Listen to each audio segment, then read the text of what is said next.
എന്താ സാർ കഴിക്കാൻ വേണ്ടിയേ? എന്താ സ്പെഷ്യൽ ഉള്ള? കാട്ടുപോത്ത്, ആട്, മൊയില്, മാന്, കാട. ഇതെന്താ മൃഗശാലേ? മാൻ എടുക്കട്ടെ. കാട്ടീന്ന് പിടിച്ച?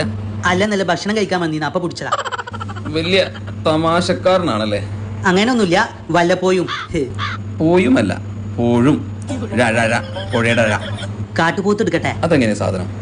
അത് ഇങ്ങനെ 4 കാലും 1 വാലും പിന്നെ കറക്റ്റ്. ഞാനിതൊരു കാട്ടുപോത്തിനെ കണ്ടിട്ടുണ്ടായില്ല, ഇപ്പൊ കണ്ടു. മൊയില, കാട്ടുപോത്ത, കാട, മാന വേണ്ടിയേ? മാനിൽ എന്താ ഉള്ളേ? മാനില് റോസ്റ്റും വരട്ടും. നീ നത്തൂല് പോലുള്ള എന്നെ നീ വരട്ടൂടാ. വരട്ടിയതല്ല, മാനില് വരട്ടിയത് ഉണ്ട് പറഞ്ഞത്. എന്നാ വരട്ടിയത് എടുത്തേക്കോളാം. അല്ല, കൂടെ കഴിക്കാൻ. ഞാൻ ഒറ്റക്ക് കഴിച്ചോളാം, നീ കൂടെ കൂടണ്ട. അല്ല, അങ്ങനല്ല. അതിന്റെ കൂടെ പൊറോട്ട, ചപ്പാത്തി, ഇടിയപ്പം, ദോശ, തട്ടുദോശ, വെള്ളപ്പം, പത്തിരി, നെയ്പ്പത്തില് അങ്ങനെ എന്തെങ്കിലും വേണമെന്ന് ചോദിച്ചേ. നല്ല അരിദോശയും നെയ്പ്പത്തിലെടുത്തു.